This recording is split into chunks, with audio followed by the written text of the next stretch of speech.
추석은 기독교의 추수감사절 같은 명절입니다. 그래서 우리 조상들은 이 오곡백과가 무르익은 것이 하늘의 하나님이 빛을 주시고 비를 주셨기 때문이다. 그래서 그 하늘의 하나님께 감사하면서 차례를 드렸지요. 그리고 또 거기에 조상들의 은덕이다. 또 감사했어요. 여러분, 오늘 이 명절을 우리가 지내면서 우리는 이 하나님께 얼마나 감사하고 찬양했는지를 돌아보아야 됩니다. 오늘 시편 147편은 할렐루야 시편입니다. 왜 할렐루야 시편이냐? 할렐루야로 시작해서 할렐루야로 끝납니다. 여러분, 할렐루야가 무슨 뜻이에요? 하나님을 찬양하라, 그런 뜻이에요. 그래서 오늘 시편 기자는 하나님을 찬양하는 것이 마땅하다. 하나님을 찬양하는 것이 인간이 창조된 목적이다. 그것을 오늘 시편 147편에 담아서 찬양시로 지었습니다. 그렇습니다, 여러분. 우리가 하나님을 찬양하기 위해서 창조되었어요. 그래서 우리가 혹시 찬양을 잃어버렸다면 오늘 이 시간 이 시편 147편을 통해서 잃어버린 찬양을 회복하고 우리의 삶이 날마다 하나님께 올려드릴 일용할 찬송이 되시기를 주의 이름으로 축원합니다. 오늘 147편의 배경을 보면 이스라엘 백성들이 바벨론 포로로 끌려가서 70년 동안 포로 생활을 합니다. 그런데 하나님이 고레스 왕을 통하여서 이방 왕임에도 불구하고 예루살렘으로 돌아가라! 돌아가서 성전을 재건해라! 그래서 저들에게 해방을 선포했어요. 그래서 그들이 이제 1차 포로에서 귀환한 다음에 성전을 재건하기 시작을 합니다. 근데 여러분, 얼마나 반대자의 방해가 많은지 16년 동안이나 성전 건축이 재건이 중단되고 있었어요. 그래서 여러분, 무너진 성문, 불탄 그 예루살렘 성전이 그대로 방치되었다가 이제 16년 만에 다시 완성하고 72년 후에 예루살렘 성벽까지 느헤미야에 의해서 완성됩니다. 이 시인이 돌아보니 바벨론 포로에서 돌아오게 하신 것도 하나님의 은혜요. 무너진 성전을 건축한 것도 하나님의 은혜요. 지금 이 백성들이 여기에 머물러 하나님을 찬양하게 되고 예배된 것도 하나님의 은혜임을 깨닫고 우리 하나님은 회복시키시는 하나님, 우리 하나님은 우리를 도와주시는 하나님, 그 하나님은 전능하셔서 못할 것이 전혀 없으신 하나님, 이스라엘 백성뿐만 아니라 모든 피조물을 돌보시는 하나님 이심을 찬양한 시가 시편 147편입니다.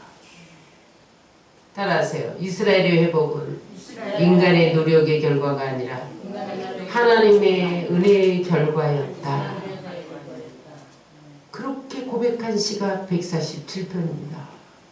여러분, 70년 동안 무너진 성전 위에 자풀이 돋아나고 그 자풀 사이로 짐승들이 뛰어노는 그 성전을 누가 회복시킬 수가 있어요? 막대한 비용이 들잖아요.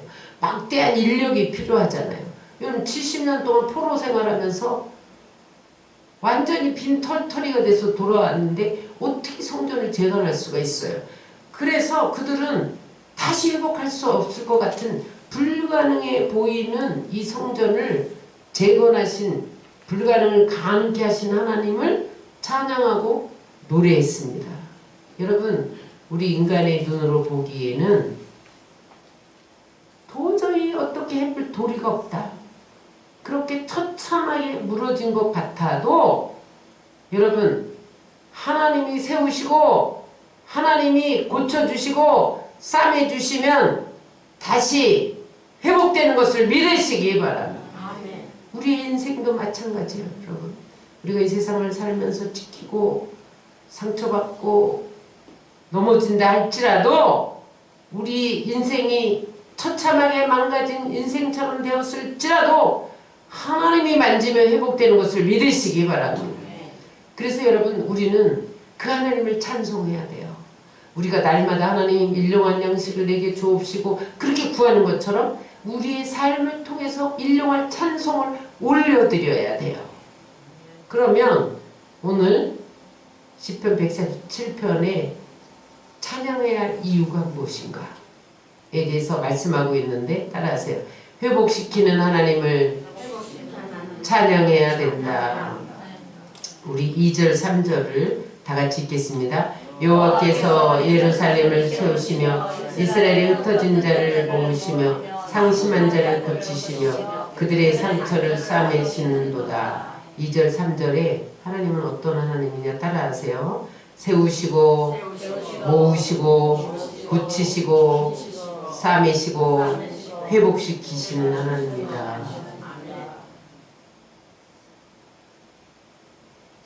이스라엘 백성들을 70년 바로 이 바벨론 포로 그 가운데 버려두지 아니하시고 회복시켜서 그 땅에 돌아오게 하신 하나님.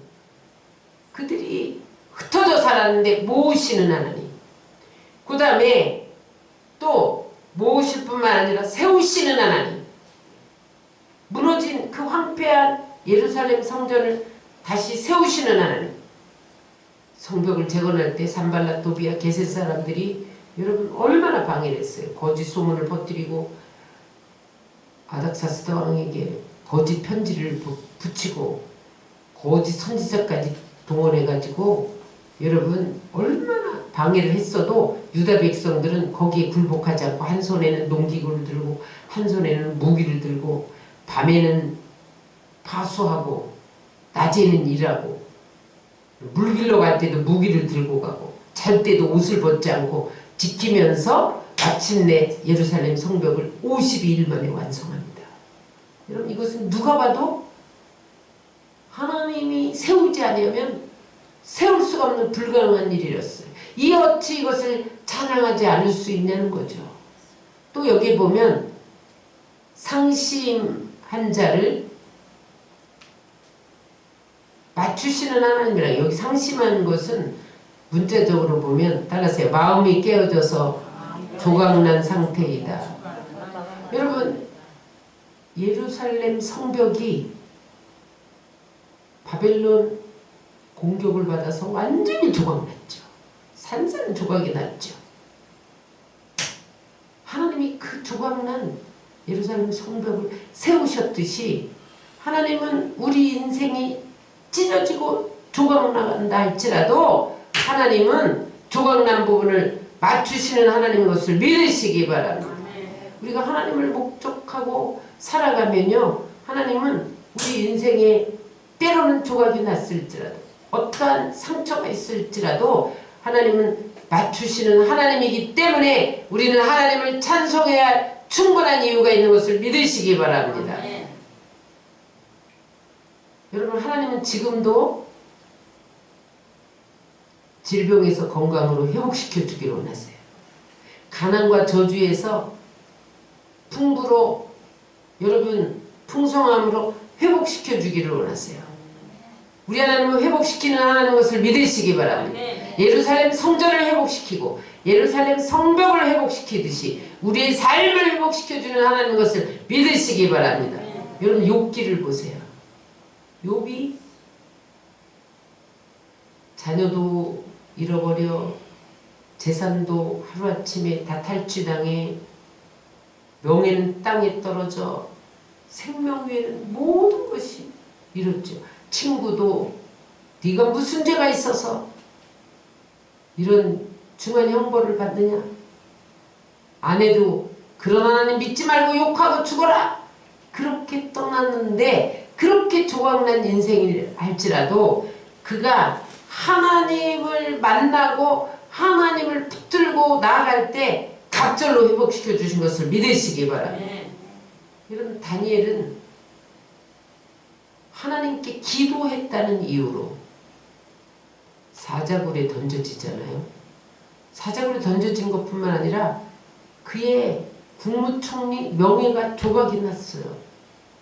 그런데 그가 끝까지 하나님을 붙잡을 때 그를 50년 동안 국무총리로 높이신 것을 믿으시기 바랍니다.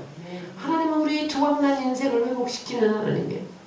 베데스다 연못가에 38년 된 환자가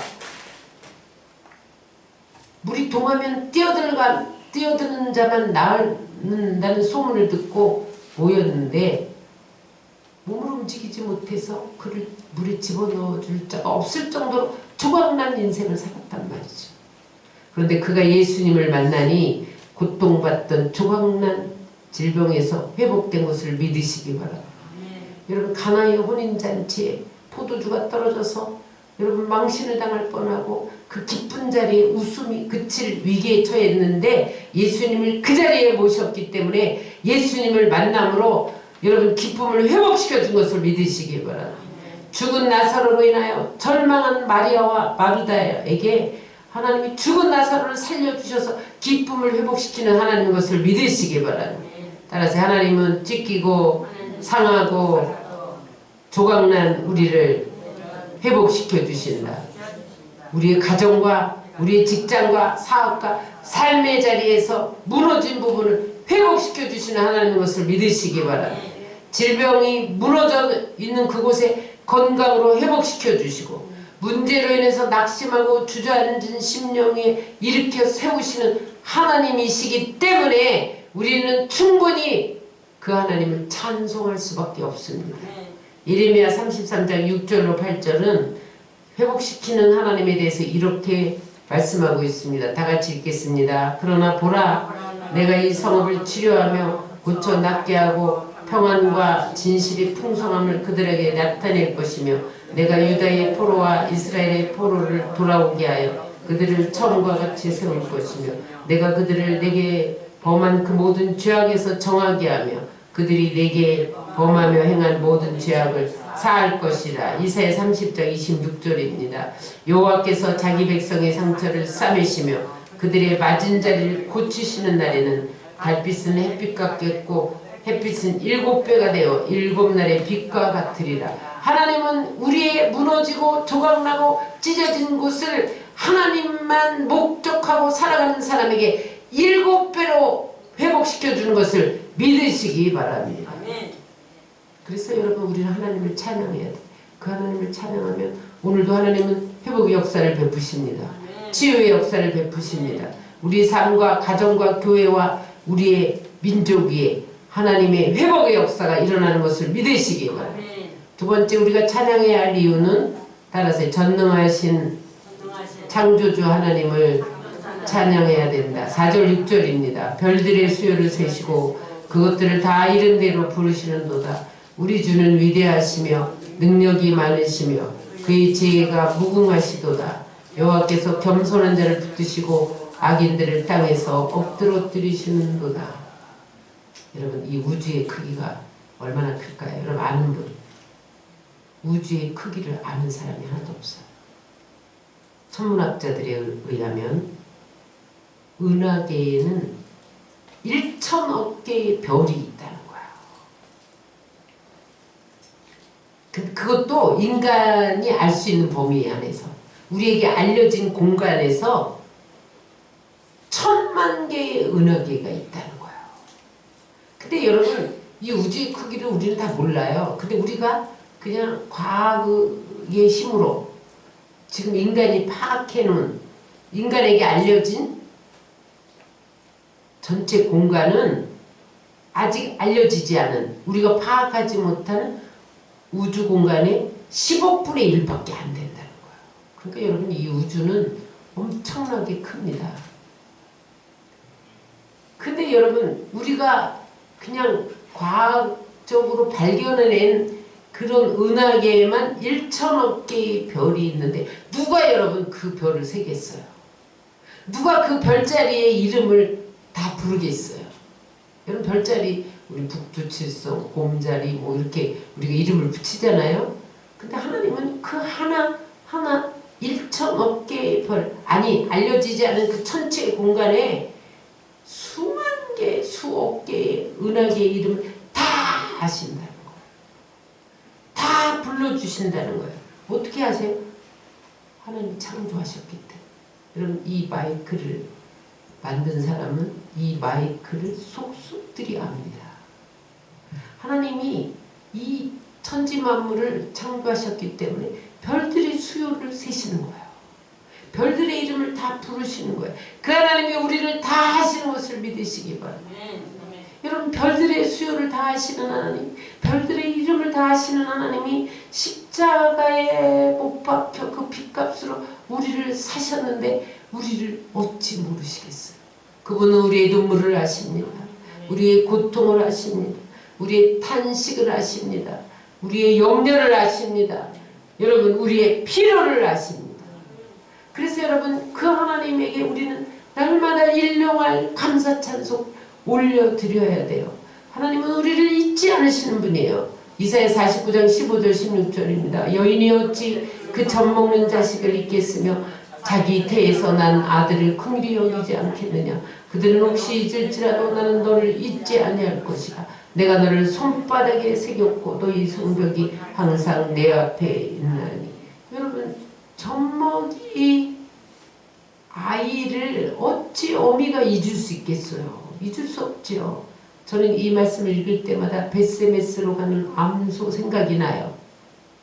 여러분 젖먹이를 떼어두고 법궤를 싣고 벳세메스를 향해 가는 암소가 뒤돌아보지 않고 목적지를 향해 가면 하나님이 블레셋에서 법궤를 뺏어갔기 때문에 재앙을 내린 거고, 뒤돌아보면 아니야, 우연한 재앙이야, 그것을 테스트하는데 두 젖먹이는 암소가 뽑혔잖아요. 근데 이게 웬일이야? 그 암소가 뒤에서 송아지가 젖달라고 매우 엄마를 자꾸 울부짖는데 뒤돌아보지 않는 거죠. 그리고 하나님이 목적한 벳세메스를 향해서 간 거죠. 그러므로 그 재앙은 하나님이 블레셋에서 법궤를 뺏어갔기 때문에 내린 재앙이라고 블레셋 제사장들이 판단했다는 거예요. 여러분 어미 소는 젖먹이 소를 잊을 수 있지만 혹여라도 젖먹이를 어떤 어미가 자기가 살기 위해서 전쟁이 일어났는데 피난길에 자기가 살기 위해서 자식을 버려두고 오는 어미가 자기 혼자 도망가는 어미가 있을지라도 나는 너를 잊지 아니할 것이다. 하나님은 우리를 손바닥에 새기셨다는 거예요. 여러분 이 하나님을 찬양하시기를 주의 이름으로 축원합니다. 예레미야 1장 5절입니다. 내가 너를 모태에 짓기 전에 너를 알았고 내가 배에서 나오기 전에 너를 성별하였고. 이사야 43장 1절입니다. 야곱아 너를 창조하신 여호와께서 지금 말씀하시니라. 이스라엘 너를 지으시니가 말씀하시니라. 너는 두려워하지 말라. 내가 너를 구속하였고 내가 너를 지명하여 불렀나니 너는 내 것이라. 여러분 하나님이 별들의 수요만 하시는 것이 아니라 나를 모태에서부터 짓기 전에 나를 아셨다는 거예요. 내가 모태에서 나오기 전부터 나를 아셨다는 거예요. 여러분 그리고 나를 지명해서 불러주시고 너는 내 것이라. 오늘도 하나님은 우리 이름을 불러주시는 하나님 것을 믿으시기 바랍니다. 따라하세요. 자기 이름을 불러보세요. 현실아. 하나님이 불러주시는데 몰라서 우리 이름을 몰라서 불러주시는 게 아니라 내가 너를 알아. 내 마음을 내가 안다. 내가 지금 왜 눈물을 흘리는지 내가 알아. 왜 낙심하는지 알아. 내가 왜 상심하는지 알아. 하나님 다 알고 불러주신다는 거예요. 여러분 우리 이름을 불러주시는 하나님을 찬송하시기를 주의 이름으로 축원합니다. 그 다음에 무궁하다는 말은 공간이나 시간에 끝이 없다는 거예요. 여러분 하나님은 공간이나 시간에 제약을 받지 않는 전지하시고 전능한 지혜를 가지신 것을 믿으시기 바랍니다. 그래서 여러분 바벨론 포로 때 다 터졌는데 하나님이 한 사람 한 사람 이름을 빠짐없이 불러서 본토로 다시 귀환시켰단 말이죠. 여러분 하나님은 하늘에 무수히 흩어져 있는 별들을 하나님이 섭리 속에서 움직여가는 것처럼 여러분 이 세상에 수많은 인구가 살지만 하나님이 우리를 알고 여러분 우리를 구체적으로 인도하고 계심을 믿으시기를 주의 이름으로 축원합니다. 여러분 하나님의 지혜는 그 능력은 사람의 모든 것을 무한대로 뛰어넘습니다. 따라서 우리 주는 위대하시며 능력이 많으시며 그의 지혜가 무궁하시도다 찬양하시기를 주의 이름으로 축원합니다. 여러분 목자들이 양을 내어놓고 앞서가면요 양들은 목자의 음성을 듣고 그 목자가 불러주는 그 음성을 듣고 따라가는 거예요. 마찬가지로 여러분 하나님은 우리의 모든 것을 알고 우리 이름을 알고 여러분 우리를 불러주시는 위대한 하나님이신 것을 믿으시기 바랍니다. 그 하나님을 여러분 우리는 날마다 찬양해야 돼요. 따라서 하나님은 별들만 아시는 것이 아니라 나를 아십니다. 그래서 여러분 그 전지전능하심에 창조주 되심에 우리는 날마다 일용할 감사 찬송을 올려드려야 돼요. 뿐만 아니라 우리 8절 9절 읽겠습니다. 그가 구름으로 하늘을 덮으시며 땅을 위하여 비 준비하시며 산에 풀이 자라게 하시며 들짐승과 우는 까마귀 새끼에게 먹을 것을 주시는도다. 여기서 풀은 아침에 자라서 저녁에 지고 마는 아주 하찮고 보잘것없음을 상징해요. 여러분 들풀을 누가 관심 갖겠어요? 아무도 관심 갖지 않은 미미하기 짝이 없는 풀을 위해서도 하나님이 구름을 덮어주시고 비를 내려주셔서 생명을 유지할 수 있도록 해주신단 말이에요. 여러분 들짐승은 보호받지 못하는 존재를 상징합니다. 까마귀는 부정한 새예요. 여러분 그래서 까마귀 어미가 새끼를 낳자마자 버려버린대요. 다시 말하면 까마귀 새끼는 아무에게도 관심의 대상이 되지 못하고 오히려 부정하다고 어미에게까지 버림받는 존재! 그럼에도 불구하고 하나님께서 그들을 위해서 먹을 것을 준비해 주시는 분 따라하세요. 풀과 들짐승과 까마귀에게 관심을 가지시고 먹이시는 하나님이 어찌 피 흘려 몸버려 값주고 사신 자기 자녀를 돌보지 않으시겠냐는 것입니다. 누가복음 12장 28절입니다. 오늘 있다가 내일 아궁이에 던진 들풀도 하나님이 이렇게 입으시거든 하물며 너희일까 보냐 믿음이 적은 자들아. 로마서 8장 32절입니다. 자기 아들을 아끼지 아니하시고 우리 모든 사람을 위하여 내주시니가 어찌 그 아들과 함께 모든 것을 우리에게 주시지 아니하시겠느냐. 여러분 이름 모를 들풀도 자라게 하시고 그를 위해서 구름을 덮으시고 땅에 비를 내려주시고 외면당하는 까마귀 새끼도 먹이시는 하나님. 여러분 우리의 인생을 지금까지 여기까지 자라게 하시고 필요를 공급해 주신 그 하나님을 어찌 그 하나님에게 일용할 감사 찬송을 올려드리지 않을 수 있겠어요. 하나님은 전능하신 하나님이십니다. 그러므로 우리는 염려하지 말아야 돼. 내일 일을 염려하지 말고 맡겨야 돼요. 마태복음 6장 34절입니다. 그러므로 내일 일을 위해 염려하지 말라. 내일 일은 내일 염려할 것이요 한날의 괴로움은 그날의 족하니라. 여러분 하나님은 전능하신 하나님이에요. 들풀도 먹이시고 들짐승도 먹이시고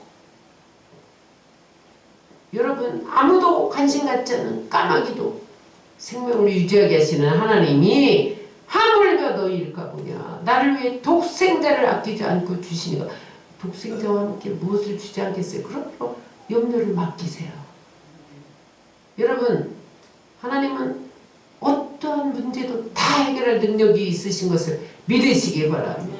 그래서 이 하나님을 향하여 우리는 일용할 감사 찬송 올려드려야 돼요. 세 번째 찬양해야 할 이유 따라서 복 주시는 하나님을 찬양해야 된다. 10절로 15절입니다. 여호와의 말이 심히 세다에 기뻐하지 아니하시며 사람의 다리가 옥세다에 기뻐하지 아니하시고 여호와는 자기를 경외하는 자들과 그의 인자하심을 바라는 자들을 기뻐하시는도다. 그가 문빗장을 견고하게 하시고 네 가운데 있는 너희 자녀들에게 복을 주셨으며 내 경내를 평안하게 하시고 아름다운 밀로 너를 배불리시며 그의 명령을 땅에 보내시니 그의 말씀이 속히 달리는도다.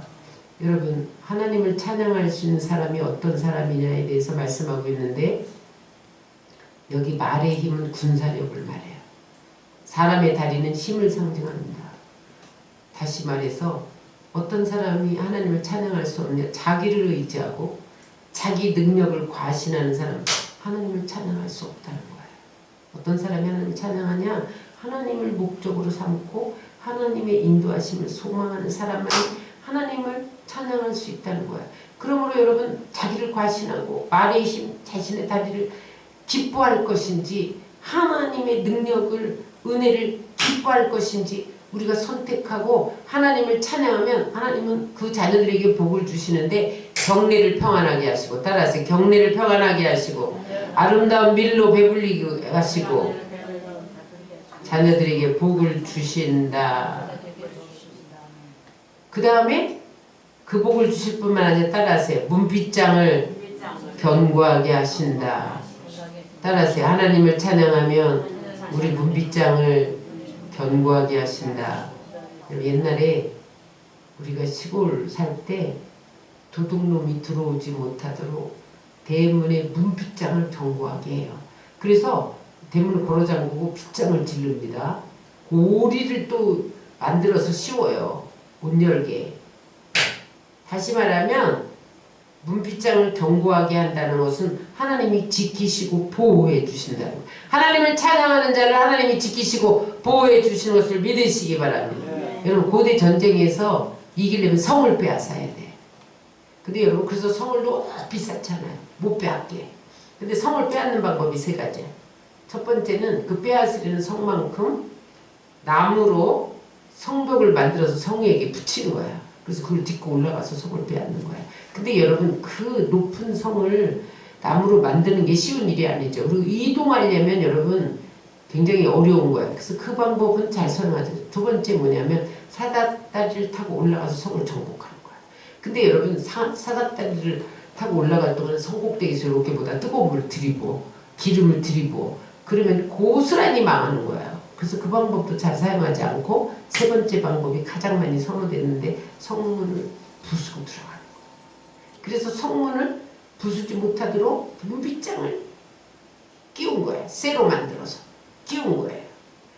여러분 하나님은 오늘도 찬양하는 자를 문빗장을 견고하게 해서 지켜주시는 것을 믿으시기 바랍니다. 그 다음에 경내에 여러분 평안케 하시고 아름다운 미를 주신다는 것, 경제적인 풍요를 주신다는 거예요. 하나님은 영적인 복만 주시는 게 아니에요. 따라서 영혼이 잘 되면 범사가 잘 되고 강건해진다. 그 다음에 하나님을 찬양할 때 하나님은 어떠한 고난의 추위가 와도 그 추위를 녹이고 승리하게 하는 것을 믿으시기 바랍니다. 15절 18절입니다. 그의 명령을 땅에 보내시니 그 말씀이 속히 달리는도다. 눈을 양털같이 내리시며 소리를 재같이 드시며 우박을 떡부스러기같이 부시시나니 누가 능히 그 추위를 감당하려 그의 말씀을 보내서 그것을 녹이시고 바람을 불게 해서 물이 흐르는도다. 여기 세 가지 자연현상이 나오는데 눈과 소리와 우박이 나와요. 이것은 다 추위와 관련이 돼 있어요. 눈과 소리는 겨울에 오죠. 우박도 여러분 한여름에는 온도가 높아지면 못 내려요. 다 추위와 관련된 건데 그것을 하나님은 말씀으로 녹이신다는 거예요. 우리 인생에 겨울이 왔을 때 우리 인생에 아무리 눈이 오고 서리가 오고 우박 같은 고난이 온다 할지라도 우리가 하나님을 찬양하면 하나님이 말씀을 보내서 녹여주신다는 거예요. 여러분 우리가 말씀이 없으면 인생의 겨울을 만날 수밖에 없지만 여러분 우리가 말씀만 소유하면 우리는 따뜻함을 누릴 수 있다는 거예요. 왜냐하면 그 말씀에 영원한 생명이 있기 때문에 말씀이 하나님이기 때문에 여러분 말씀으로 추위를 녹여주시는 하나님 것을 믿으시기 바랍니다. 그러므로 여러분 우리는 인생의 겨울을 종종 만날 때가 있는데 우리 영혼이 추워올 때 하나님께서 말씀으로 따뜻하게 해주셨음을 찬양하고 일용할 찬상을 올려드려야 하는 것을 믿으시기 바랍니다. 그래서 여러분 하나님은 마땅히 찬송을 받으시기에 합당한 분이라는 거죠. 1절을 읽겠습니다. 할렐루야 우리 하나님을 찬양하는 일이 선하며 찬송한 일이 아름답고 마땅하도다. 하나님은 회복시키시고 하나님은 천지 만물을 창조하셔서 우리를 능히 건져주시고 고쳐주시고 싸매주실 뿐만 아니라 이런 복 주시는 그 하나님을 마땅히 찬양하는 것이 우리의 본분이라는 거예요. 7절입니다. 감사함으로 여호와께 노래하며 수금으로 하나님께 찬양할지어다. 12절에 예루살렘아 여호와를 찬송할지어다. 시온아 내 하나님을 찬송할지어다. 계속해서 이 시편 기자는 하나님을 찬양하라 찬송하라 찬송하는 것이 마땅하다. 감사함으로 찬양해라. 수금으로 찬양해라. 너희 각 사람이 찬양해라. 백성들이 다 찬양해라. 그렇게 마땅히 찬송을 올려드려야 함을 위치고 있습니다. 따라서 하나님은 우리를 세우시고 모아주시고 고치시고 싸매어주시고 일으켜주시고 회복시켜주시고 돌보시고 인도해 주셨습니다. 이 하나님을 찬양할지어다. 시편 기자가 그렇게 노래하는 거죠. 신명기 11장 12절 시작. 연초부터 연말까지 내 하나님 여호와의 눈이 항상 그 위에 있느니라. 에스겔서 34장 26절 내가 그들에게 복을 내리고 내 산 사방에 복을 내리며 때를 따라 소낙비를 내리되 복된 소낙비를 내리리라. 하나님이 하늘의 신령한 것과 땅의 기름진 복으로 공급해 주시되 때를 따라 소낙비를 내려주시고 복된 소낙비를 내려주신 그 하나님을 어찌 찬양하지 않을 수가 있냐는 거예요. 예수님이 이 땅에 오신 것은 우리를 회복시키기 위해서 오셨어요. 여러분 예수님은 이 땅에 공생의 3년 반 동안 귀신을 내어 쫓고 병든 자를 고치시고 수많은 기적을 일으키고 여러분 만져주시고 위로해 주시고 고쳐주시고 죄악에서 건져주시고 우리를 구원해 주시고 생명을 주셨습니다. 그 보혈만 주신 것이 아니라 성령을 주셨고 그 보혈을 믿는 자마다 다시 살아나는 회복의 역사를 베풀어 주셨고 성령을 의지하는 자마다 새롭게 된 것을 믿으시기 바랍니다. 그러므로 이 하나님을 찬양해야 돼요.